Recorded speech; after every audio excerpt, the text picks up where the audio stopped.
In the great hall of the Hubbubbery, Dan, Hunter. Two pop culture buffs assemble to ponder, jest, and ramble aimlessly. This is the Hubbubbery Ramblery. Whoa! Hey. Whoa! I'm going to say whoa. What happened here? You know what? When we say things like that, that means we're recording. Yeah. And now we got to figure out stuff to say because we're doing a Ramblery, which we haven't done in a very long time, Dan. A Ramblery, which is a finely tuned instrument. It's like a finely structured and outlined, scripted, planned, meticulous. The details. I've already weeks, months, minutes. I've been ignoring you already. Yeah. This is how meticulous we are. Yeah. Yeah, we planned this out like a few days ago. And that's by generous. Plan, I was like, it hasn't been a few days, and plan is appropriately air quoted. Yeah. Yeah. So we're gonna talk about a few things. We're gonna have what have we been doing? Tens of listeners, if that. If we're lucky. Tens. I would hope we'd have tens of listeners. So hello out there. Our tens or, single. If you're single digits, that's fine. Hey, we're glad you're here at all. Yeah, anybody. Yeah. Anybody and everybody. And I think maybe we might be included in those single digits. Too. That's sad. Thank you to all our family members who have relented in our pursuit. Thank you. Yeah. There are a bunch of them that aren't even watching, too. So no thanks to you. Oh, yeah. Thanks. Seriously. Really? Wow. Yeah, but it has been a long time since we've been back in the studio. Yeah. We should talk about how we've been looking. We're always assessing and looking at. You're looking great, Dan. Thank you. Yeah. We're looking, and I'm looking at you, and there you are. That's 90% of my day is just looking. Yeah, and I'm looking at various things. Yeah, but you were going to say something else. I was going to say something else. We've been looking at. We looked at our. Kind of like over this a year. Yeah. But looking at our content and looking at how we can expedite and get stuff out faster. Yeah. Maybe shorten it. We want to be relevant and we want to be spontaneous and we want to give people more often. Right. It's like, you ever go to one of those pizza buffets? See, I can't laugh. But those pizza buffets, you ever go to, they kind of fill out of stuff. Yeah. But, there were some recent ones. I think there's like a Hungry Howie's is in Florida around there. And there were CC's used to be around here CC's. And stuff like that. Mm-hmm. I mean, even back to the old Pizza Hut days when Pizza Hut was an actual restaurant. You go in and you get that ice and the wow. And the red plastic cups. Oh, my. Look at that. We're fun at the Hubbubbery. Our sign is just called, that's excitement now. Because I said the Pizza Hut buffet, which was everybody loved that. This is good. But you go in and there's a lot of it. And you try some stuff, and you're like, I guess I don't like that kind of pizza. Yeah. And you just move on. And then you get some other stuff, but it keeps coming. It keeps coming. It keeps coming. And we kind of want to be the Pizza Hut buffet of YouTube. We just want to keep it going and keep it moving. And we don't expect you to take, you go up to the buffet. You don't grab a whole pizza and take it back to your table. Oh, that'd be pretty funny if somebody just took the whole one when they bring the fresh ones out. I'd like to see that. I would too. That'd be bold. But you go up and get a slice, maybe two. Right. You're like, yeah. And then you go get some more, and then you're like, I think I'll try that dessert pizza. Yeah. Well, that's what we want to be, is just keep it coming. So that's what we want to be. But is that also how we've kind of looked at how we make our content? Where it's like, we tried a little bit of this, a little bit of this. Well, hey, how about if we try a little bit of that? Well, I mean, I think we're always like, as long as it stays true to, who we are and what we represent, and we do always come back down to, the sort of the unknown, the lesser known, or the forgotten. And even in, if it's food or candy or shows or movies or any of that stuff, I think that's kind of where we keep, that's sort of our wheelhouse. It's a very broad wheelhouse, though. Yeah. This is the first time since some of our Christmas episodes we've been actually in the studio, which is crazy. Yeah. And we had some, positive feedback. Yeah. maybe, I might have upset a couple people with my thoughts about Colin. Oh, yeah. There were suggested that it was a bit dark. Yeah, there were a few thumb down. Yeah, well, I liked it. I stand by what I said. Yeah, we're daring here. Especially because Love Actually now has... is it me that's a problem? Because some of Love Actually in the time that it came out was a different time. Yeah. But now you can look at that movie and there's problematic aspects to that movie. Yeah. I mean, it's not... There's a lot from that period. Yeah, I mean, it's not Revenge of the Nerds because, Yeah. Whew, we probably won't be doing Revenge of the Nerds. We'll probably never do that movie because it's tough. Yeah, that's tough. Mm-hmm. It's like that's one I will probably never show my kids. Yeah, I was thinking about Animal House the other day. I love Animal House. Even that one though, it's like, ugh. And I'm not talking about like young kids, even like say 16, 17 years old. Of the appropriate age to watch a movie. There's aspects of that movie where it's like, I don't know. Yeah. Mm-hmm. So. Oh yeah, you're going to have that, and culture's different, and so hey. So anyway, it's totally fair. I stand by the stupidity that I put out there as far as Love Actually. Oh yeah, did not mean to upset anybody. Oh no. But stick around because it'll happen again. Yeah, probably. Let's hope. Yeah. We've been having fun. You've been doing. You did a Candy Dandy, which is a fun little dandy, thing. Yeah. I'm thinking maybe later we bring the dandy into the studio. In person. Well, only if we could do the song. Yeah. I can overlay some stuff. Well, as you know, and some people out there know, or at least the tens of you. Yeah. I do love the candy, and I do especially love the old timey candy when I can find it. Mm-hmm. And if I'm out on the road. It's like I'm like a truck driver or something, but I'm on a road trip or on a vacationing or whatever. I do always kind of like scope out like places that have old timey candy, like your Buc-ee's or your Wally's. Those places, especially, they now have usually at least an end cap devoted for people like me or the old timey candy. Old timey candy. You got your Chuckles. You got your Chick-a-Stick. Yeah. You got your Zero Bars. Oh, yeah, I know you like those. I like Zero Bars. You've got your the coconut patty thing. Doing that, and the circus peanut. And so I was like, I've decided that it's time for the circus peanut to have its time. Yeah. So I had to do it. I had to gussy up and just film out of the studio. Right. And that. And then on the other end, I was in the studio, and I don't know if it's just because I got lonely here without you. I decided to just talk to myself.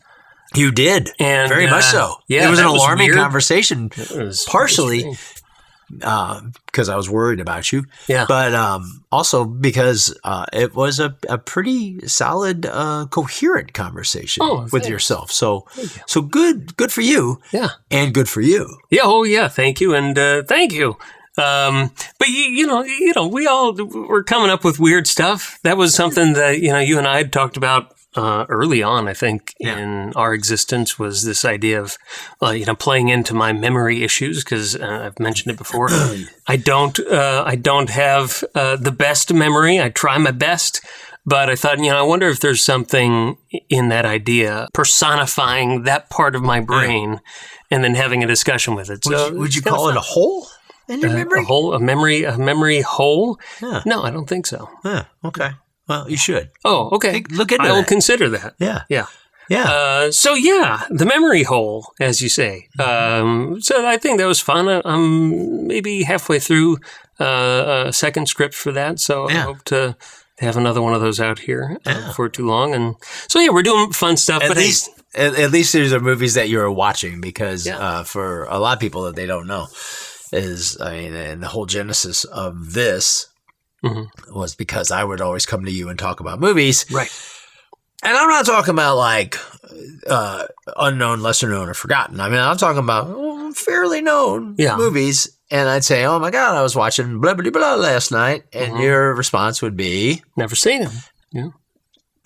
Yeah. And every time I would just be kind of in shock because I'm like, how have you missed that? And it's not like you don't watch movies. No, we know this. Right. You watch a lot of movies. I do. Yeah.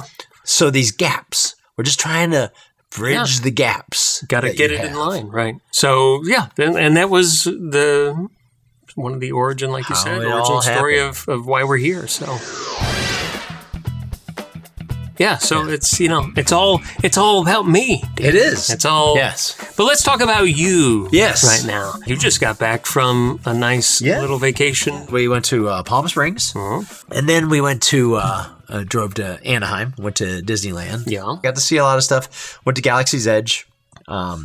Which is Star Wars land, and a lot of people kind of bash that now because when they first brought it out, there was this heavy promise of like interactive characters, robots everywhere, and aliens. And when they showed the initial like renderings, there was going to be like this cantina with a little like dinner theater and all this stuff. And a lot of that stuff was planned for, but instead they took all that stuff and they put it in the Star Wars hotel. Oh, yeah. That is not here anymore. The infamous Star Wars. They basically said, hey, this is all stuff that we could just take and we'll put it in this hotel. Yeah. And people will pay $5,000, $6,000, $7,000 for 2.5 nights. And that didn't happen. And as a very, very, very strong Star Wars fan, even I did not stay at that hotel. And it had opened right before I took a trip with the family to Orlando. And I'll tell you a big reason why.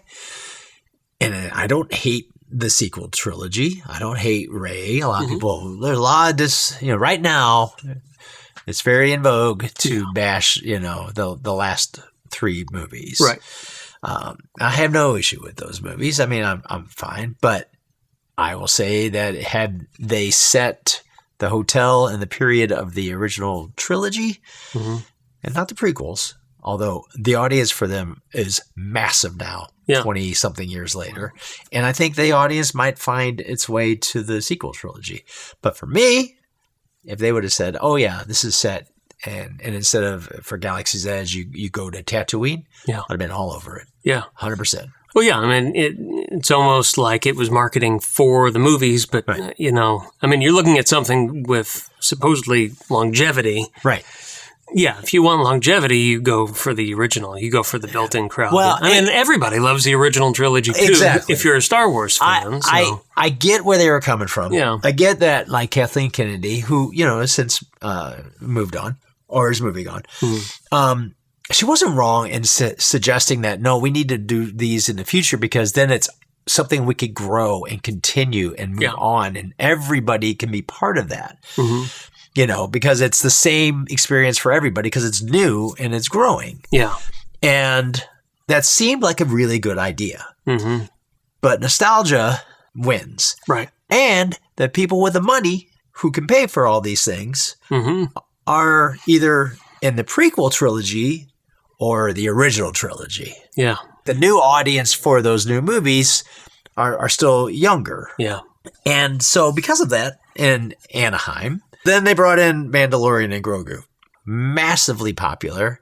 So they're like, well, maybe we should keep doing that. And then they brought in Ahsoka. And then they brought in, so they bring in all these other characters from a clearly different timeline. Now they're just flat out changing it. Yeah. And starting in May, Han Solo, Princess Leia, Luke Skywalker, Darth Vader are going to be the walk-around characters. Oh, that's smart. Kylo is going to be relegated over to like a little room in the corner. He's not going to be happy part with of that. The park. We've seen him. We've seen what it looks like when he's in a room. He's going to be in a snit. He smashes stuff, throws his helmet around. Yeah. So it shows that they've kind of like rethought this. So I'm curious to see if all that other stuff that we originally saw, are we going to see the droids roaming around? Are we going to see expand? Because they have expansion area for that. They had planned. There was another ride planned and all this stuff. They're changing the Millennium Falcon ride. It's going to be Mandalorian and Grogu on that. So the whole adherent to one timeline thing, that's going away. Yeah. Well, it seems wise. That's all fantastic, and I want to go now. But at Disneyland, any Marvel stuff? Okay, so Disney California Adventure is where the Avengers campus is. Okay. And right now they've got a Spider-Man ride. If anybody's ever been on Toy Story Mania, which is sort of like a 3D thing where it's like a shooting gallery, it's kind of like the same idea, but instead of aiming, you go like this and you shoot webs, just using your hands. It seems like it hurts your muscles after a while. Well, it's kind of interesting because I think like my daughter hated it. Yeah, there was a lot going on. And, good arm exercise. It was like a lot. Yeah, you're kind of disturbing me. It was an okay experience. It was kind of fun. It was like a B, maybe C level attraction. They also have, but they got the start, they've got, it's very Avengers themed. They have a Spider-Man that swings in and then talks to the audience and comes down. Oh, it's cool. He swings from one building to another on a massive web. It's like on a big, a crane. Yeah. It's actually not a human. It's spoiler. It's a robot that actually moves like physically like a human. It does a flip and tucks in and lands, and then Spider-Man pops out. He talks to everybody. As a real human. That is a real human. He scales down the building and takes pictures with everybody. It was really cool. Then they've got the Guardians of the Galaxy, what used to be Tower of Terror, and now it's Guardians of the Galaxy Mission Breakout. We did not ride it because I unfortunately had explained to everybody that it might make them throw up. Because unlike Tower of Terror in Orlando, which is, you go up and you look around and then it drops you a couple times, this thing just shoots you up and down over and over and over. Yeah. And I was just... dares you to throw up. Oh, I was just like, when I rode that, I didn't know it did that. And I was like, oh no, this is not... I was not prepared. That could ruin a day. Even though I will say that the queue for this and the pre-show, which has an animatronic Rocket Raccoon, is amazing. Yeah. And that animatronic is flawless. And Bradley Cooper does the voice. And it's fun. very, very cool, but is a little hurly. And we'll talk about this, because I had met Jim Hill out there. He happened to be out there at the same time, so we met up. And I said... that I had thoughts, which is one, this land needs way more. And if you happen to look outside of it, you see massive construction going up. But right now, it just looks like a web of structure. They are building a ride, and I think at the next D23, which is the Fan Fest, it's sort of like the Comic-Con for Disney. And they spend, a day on all these properties, and they bring out all this stuff, and here's all the stuff that's going on. And it's like, they're going to talk about this. It's called Avengers Infinity Defense. It sounds like it's going to be very on the cutting edge of ride technology and screen technology. And I think essentially the idea is you are going through multiverse portals to battle King Thanos. So Thanos is back. This is and the word is this is going to have all of the characters. And in the artwork for this, when I say all of the characters, you see like there's Thanos, but he's got a big crown. Ant-Man, you got all of the characters. We also have the animated Spider-Man. So, I mean, it's going to be sort of like in Multiverse of Madness when he went through all of the multiverses. This is going to be like the ride equivalent of that to defeat Thanos. And I think based on the size of the show building, that's going to be something. And that's what they need. Yeah. Because it's like there's a land and it feels very themed. And you just kind of walk in and there's a couple things, a shawarma. I got shawarma there. It was delicious. You like shawarma? And then you turn around and leave. Yeah. Okay. Well, parts of that makes me want to see it, but then parts of it say, maybe wait a couple years. 2 years. Yeah. Let's wait 2 years. But I do want to talk a little bit more about someone else you mentioned, Jim Hill. You have been doing double duty. So tell us more about who Jim Hill is for viewers who might not know and what you've been doing. Yeah, Jim Hill.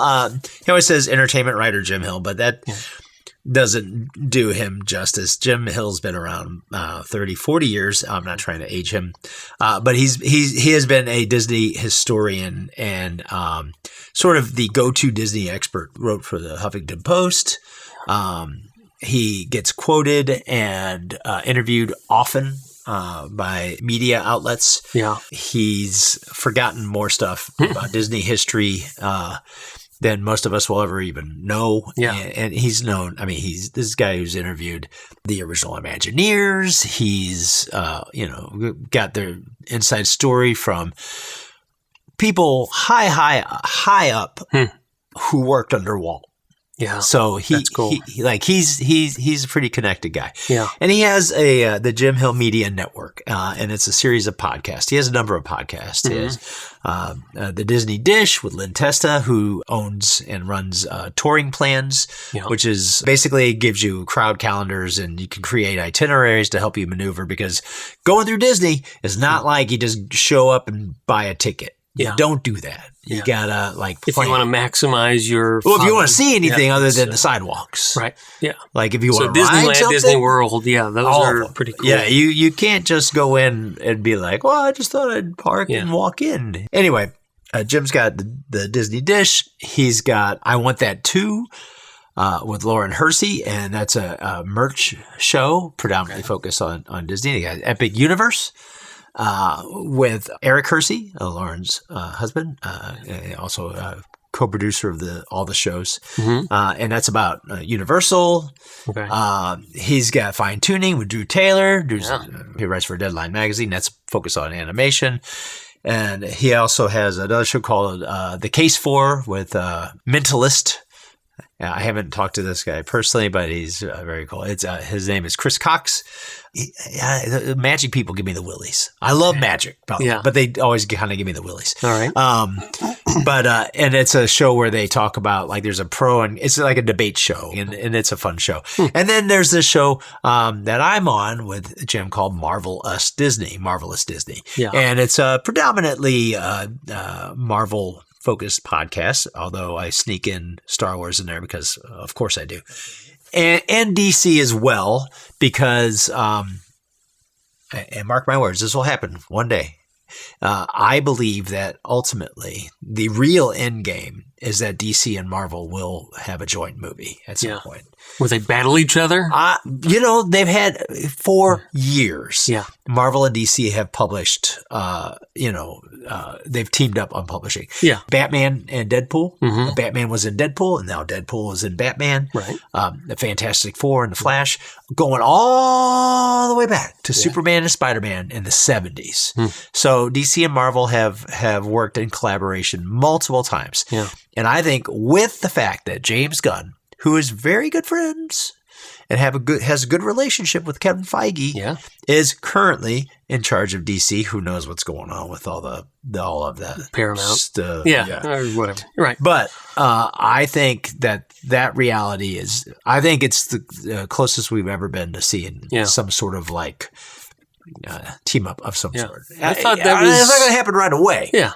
Yeah. But I think it's something that is definitely a possibility, more so than it's ever been. Yeah.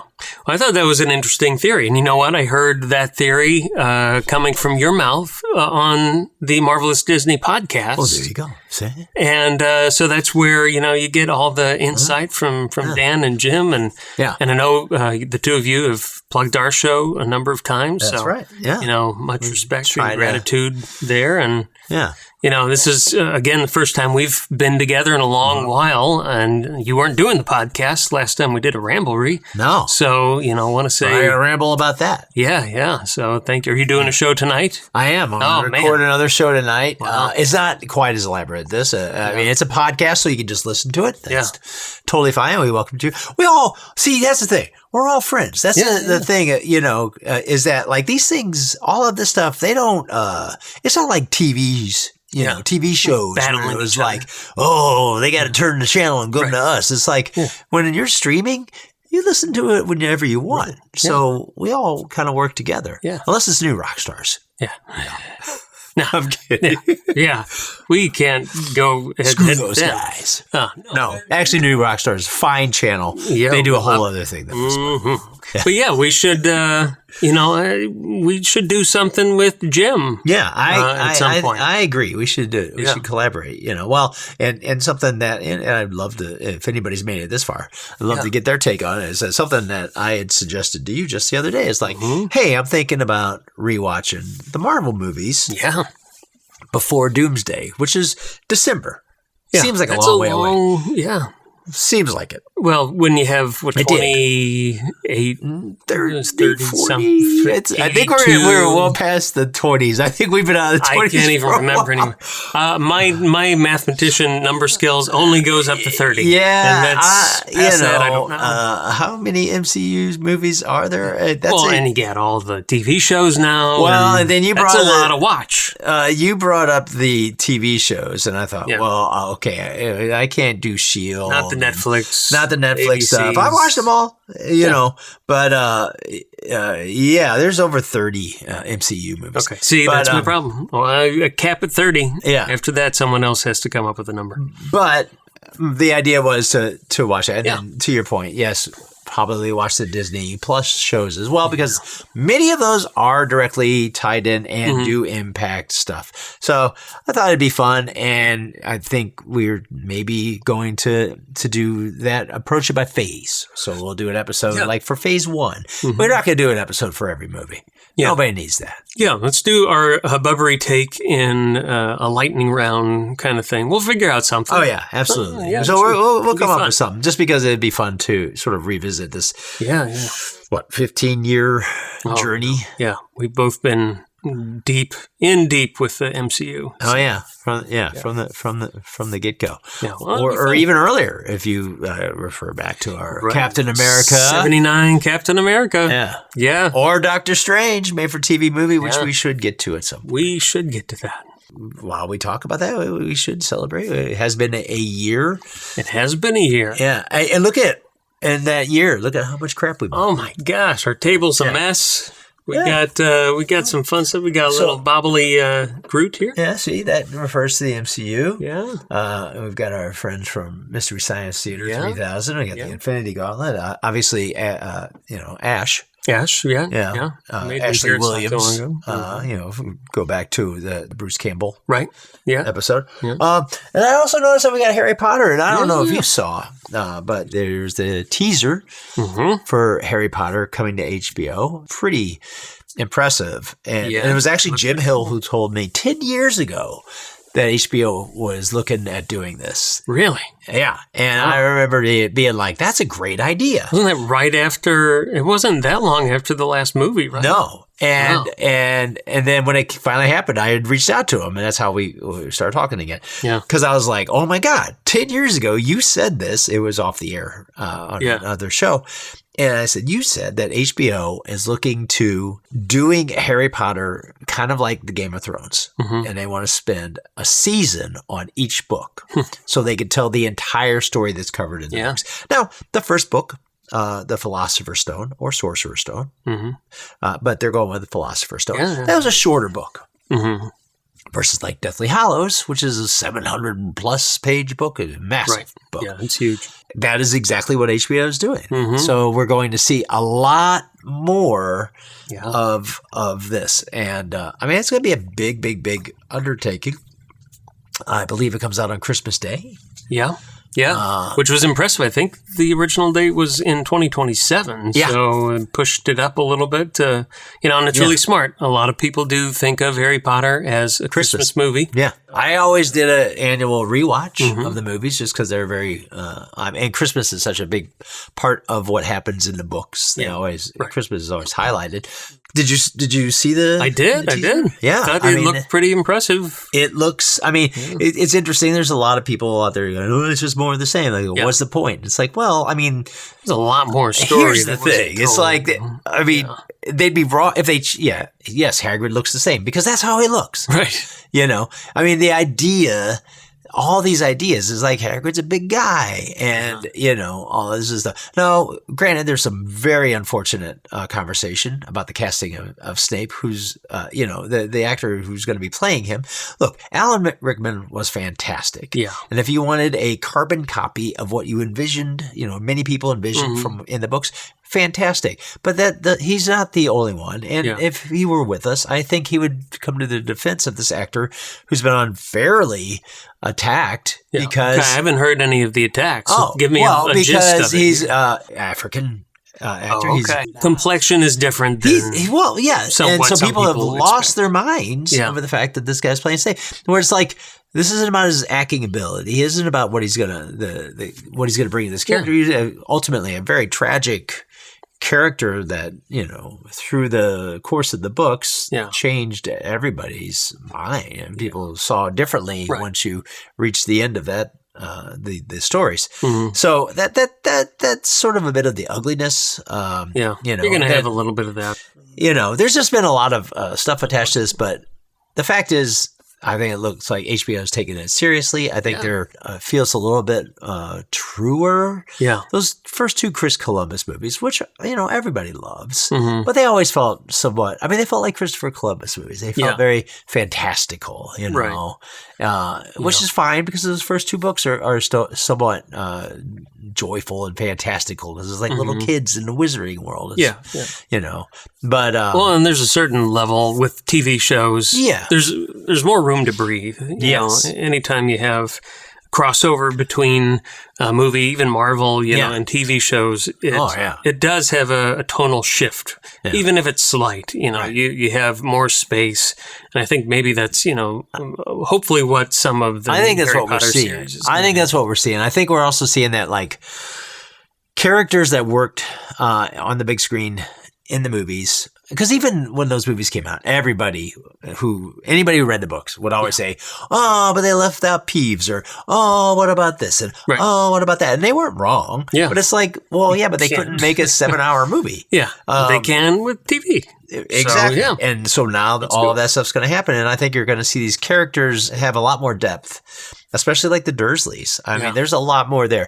I thought the people who played them were fantastic in the movies, for the movies. Yeah. But the fact is, they were a little bit like caricatures. If we could look at it now and be like, a little, had that sort of Roald Dahl kind of like bad adults to kids kind of feel, which, it could have been an influence on J.K. Rowling.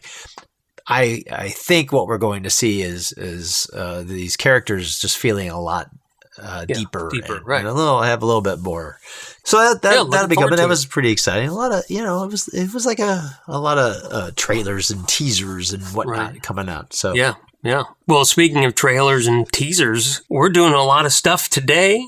Maybe we can tease a little bit of our own coming up. Yeah. So I don't know. Do we want to give it away, or do we want to like strongly? No. Do we just strongly? How about this? How about this? How about this, Dan? How about this? Let's just say this. One of the movies is definitely of the un or lesser known category. Okay. And let's just say it just rhymes with Nemo. Nemo. But not Nemo. Okay. Hemo. Hemo. Okay. Yeah, let's go with Hemo. Hemo, Nemo. Yeah. So, okay. Something coming up soon rhymes with Hemo. Hemo or Nemo, depending on. But not Nemo. It's not Nemo. Because that's definitely a movie. Yeah. Hemo, no, is not. Yeah. Hemo's not a thing. I don't think so. I don't believe. God, if we find out it is, sorry. Okay, well, that'll be fun. And there's some. Well, I'm sure we only recorded one movie, right? No, there's another one. We did more than one movie? Yeah. There's a. This is how my memory works. Yeah, I know. Okay, so how about this?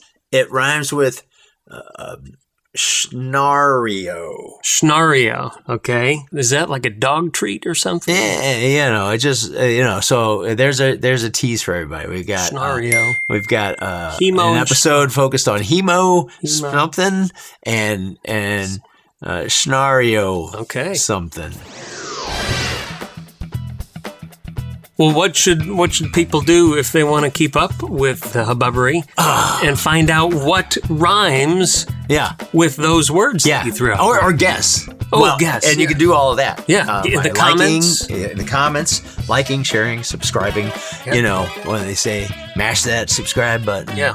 We Give like me to a say thumbs gently up. tap and Gently tap. we caress. like to be fondle. Do what you want. Yeah, It's your thing. Yeah, I mean, if you want to be, aggressive, I guess that is your prerogative. Like they say, you do you. Yeah, here at the Hubbubbery, we like to be kind of gentle. Well, yeah, because these things are breakable. Yeah, But it's a relatively... Wait, not this, though. This seems pretty robust. That would but break it's a judgment-free my head. zone, so you just do whatever you do. Yeah, but and just if do you it. have ideas about things that we should look at or talk about, or movies, TV shows, games, candies...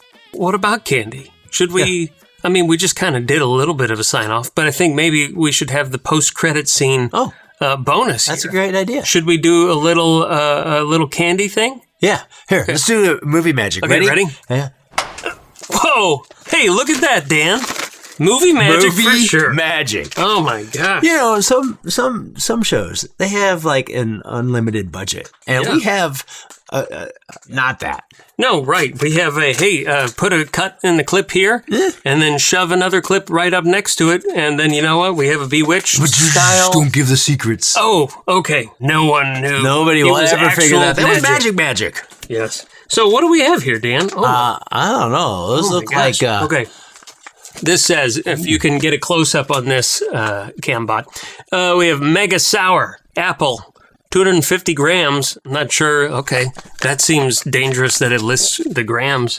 But these are Mega Sour, and I believe it's sort of dangerously sour. So I feel I think you can only do one.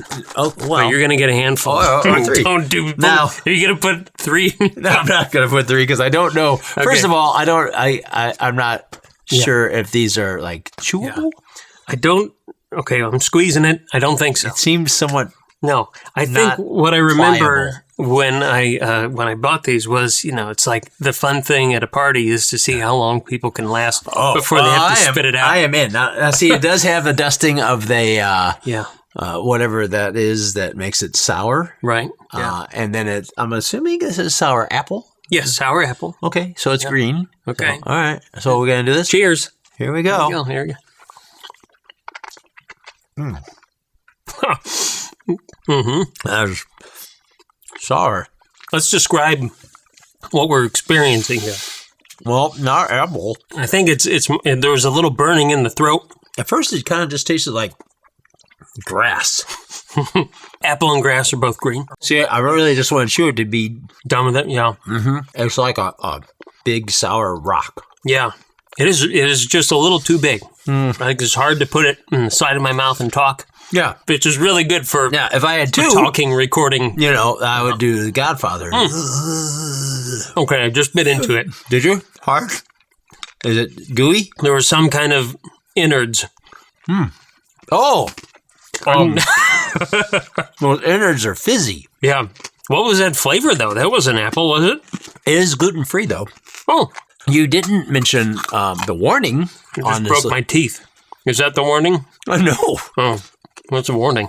Excessive consumption within a brief time period may cause temporary mouth and or stomach irritation. Oh, well, that's good. I'm glad I just put that in my stomach. Hey, heads up. This is why it's always important to read the disclaimer. As soon as we're done, I'm going to pop these other 2 in my mouth. You know what? I think we're missing something. Hang on. Hey! There we go. We got the full candy dandy experience. I feel fancy now. Yeah. Well, I should have had my pinky up. Are you going to do the Brando thing? No, I'm not going to. Oh, you're not going to? Okay. I don't know. I honestly don't know if I'd talk and I would probably end up just drooling. Yeah, well, apparently you'd have stomach issues after it. So. Well, I mean, I'm going to opt for the mouth and or stomach issues later because I will actually eat those. Yeah. I will say they weren't maybe as sour as I was expecting them to be. Yeah. They were immediately unpleasant. But it I went do away. have to ask, though, I mean, the way they're packaged with such fine, festive artwork, did you get those Design at like is very a nice. warehouse? Or? The warehouse of Amazon. Oh. Yeah. Oh, well, then, okay, then, Yeah. yes, you did. I suppose the design could be a little better. But there's not much to it. Yeah, no, it's. I like that they have the big barcode. There you go, a bunch of Right. And you can, it's like a frosted. green, it doesn't do much sour either. balls. So hey, check out Candy Dandy Circus Peanuts. Yeah, Get more of that. and check out Hunter's memory hole because it's a real thing. That sounded dirty. You can see how he digests and dissects Taxi Driver. And you know what? Stay tuned, right? Because we have Hubbubbery presentations. Yeah. The band's back together. Hemo and Schnario. Hemo and Schnario. Very exciting. Yeah. People are wondering. The 10 of them. Yeah. Okay, I'm going to go see if I don't break my teeth. Okay, great. All right. So until next time, thanks for joining us today. I've been Hunter. I've been Dan. And this has been the Hubbubbery. Huzzah! Hey! The Hubbubbery Ramblery will return with more questions, more chaos, and even less structure than before. A fully owned subsidiary of the Hubbubbery, a proudly non-defunct division of Hubbubbery Industries, LLC. Like, share, and do your part for organized disarray. Until next time, go forth and hubbub.